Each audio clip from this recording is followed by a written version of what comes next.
Mark Levin.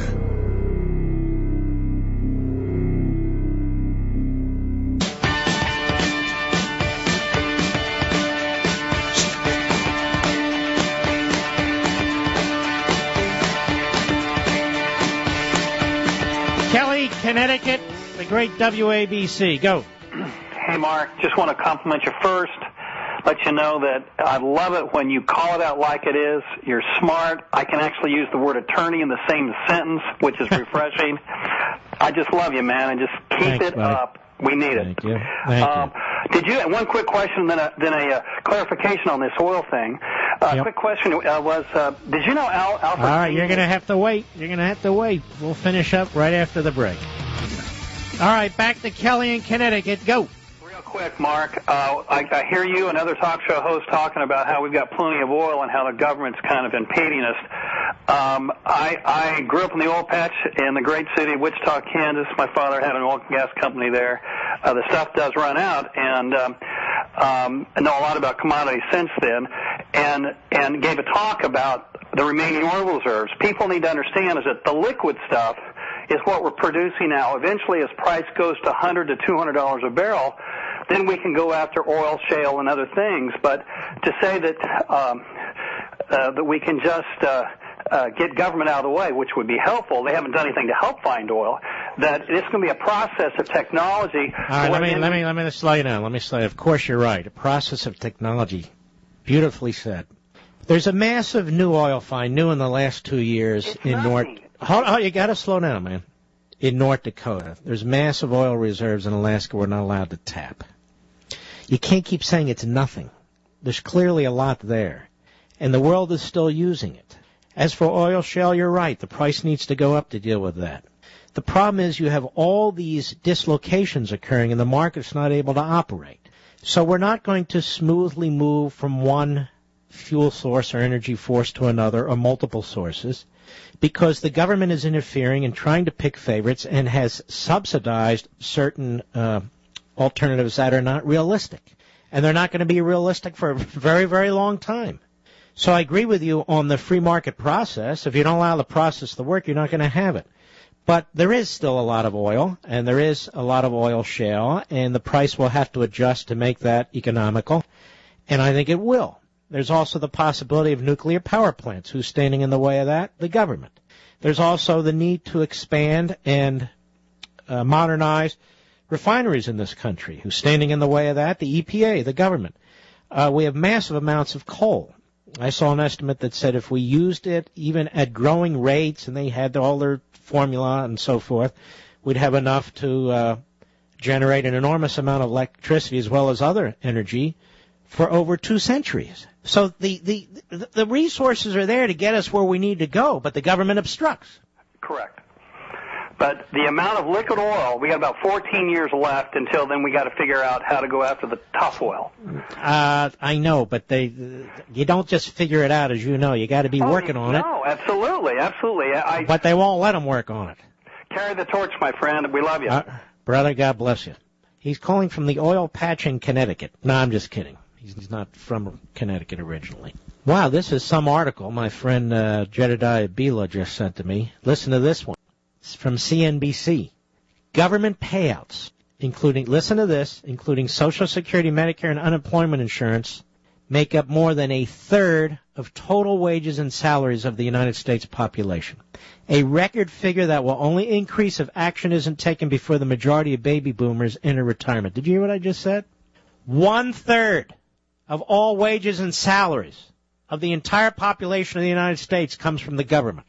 Even as the economy is recovered, which is a ridiculous statement by CNBC, social welfare payments make up 35% of wages and salaries this year, up from 21% in 2000 and 10% in 1960. This is why what's going on now on the Republican side, I can rail against the Democrats, but we sent scores of Tea Party conservatives to the House of Representatives, and we demand more. We demand more. Every statistic that comes out shows you how the nation has lurched in the entirely wrong direction.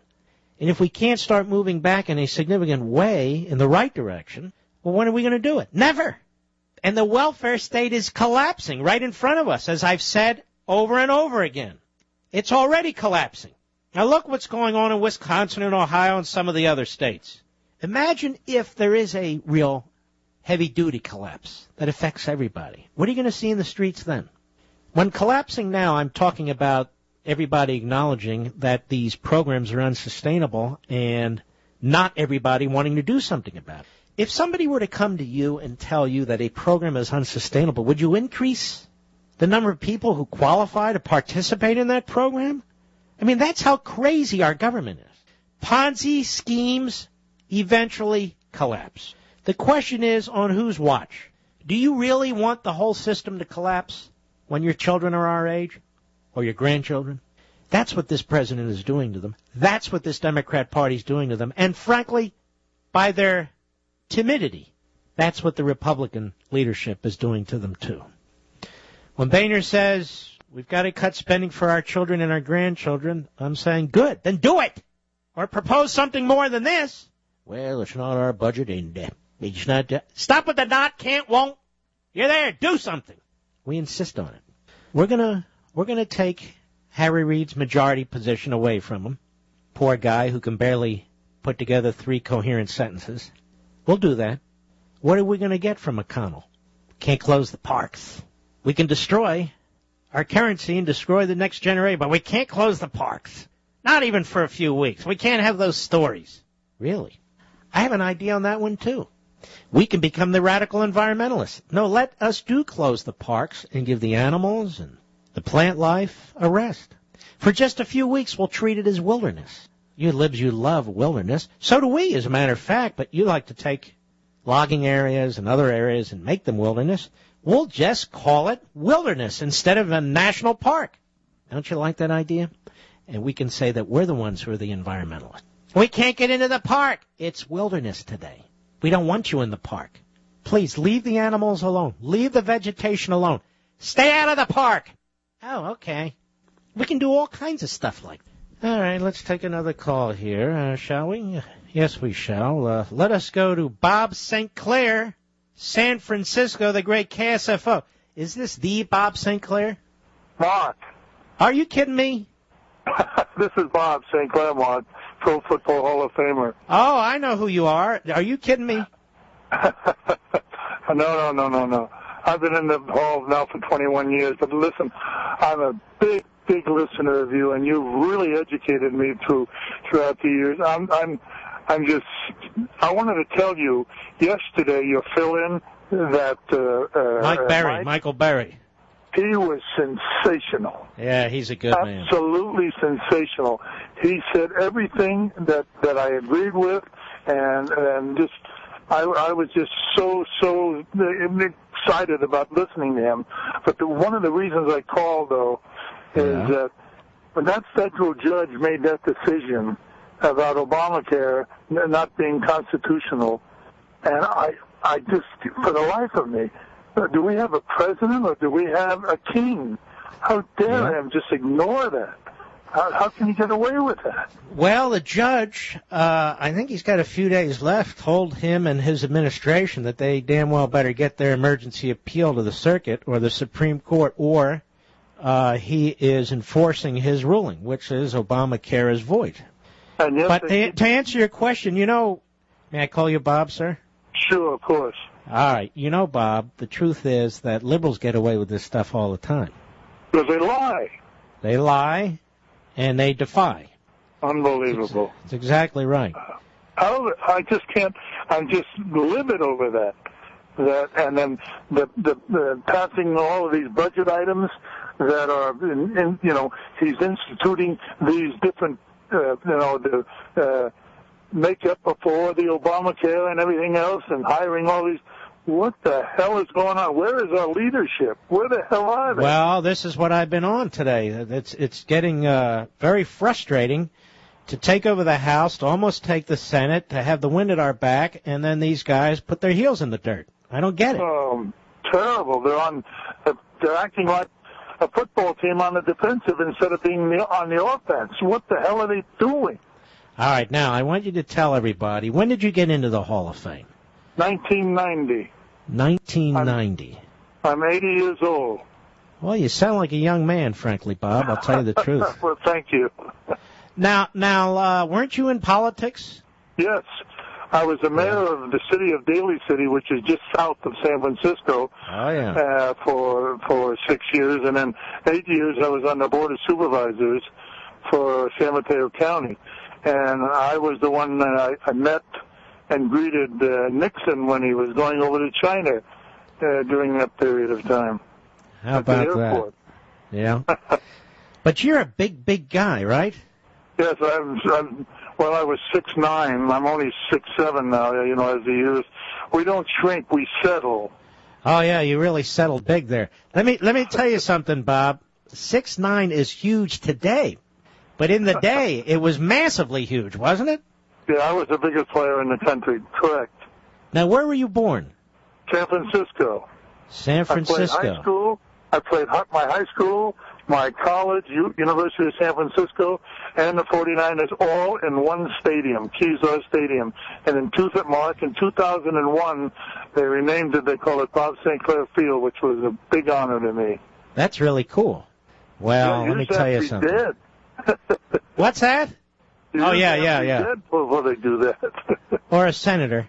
Now, let me just tell you something. It's an honor to hear from you, my friend. I know exactly who you are. I'm a big football guy.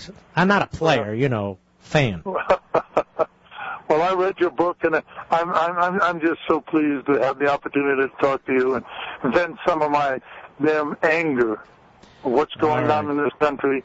I have 18 grandkids. I have 10 grandkids, and I just, it's so hard for me to think of what they're going to be going through. It's really, it's very scary. Okay. All right. Well, listen, you call again, okay? I will, Mark. And I'll let Mike Berry know that how you praised him, too. God bless you, man. What a nice man. Bob Sinclair. Hall of Famer. Calling me. Being the football freak that I am. I know who he is. He was huge. Big man, but a big heart, as you could hear. Well, you got to love our listeners and our friends over at the Facebook social site. According to MedPage Today, the Obama administration did quietly file its appeal to Judge Vinson's decision. According to them, the Obama administration has appealed the ruling by a federal judge in Florida that the individual mandate provision of the Affordable Care Act is unconstitutional and therefore the entire law is void. The appeal was filed on Tuesday in Atlanta with the Court of Appeals for the 11th Circuit. Last week, Vinson stated his opinion pending an appeal by the administration, but made the state contingent on the administration filing the appeal within 7 days. Well, now, that's interesting. If true, it hasn't been covered by any other major news outlet, so we are reporting it right now as a result of MedPage Today, and I guarantee you all the little reporters who listen to this program but don't want to tell anybody, they're all running around now to see if the administration filed its appeal. You watch how this works. Brothers and sisters at ABC News, you may want to check this out. Same with all the rest of you listening in. But isn't it interesting, if true, the Obama administration did this quietly because they don't even want to acknowledge that a judge had ruled their law unconstitutional. It just annoys them. But apparently, they did file their appeal today. We'll be right back.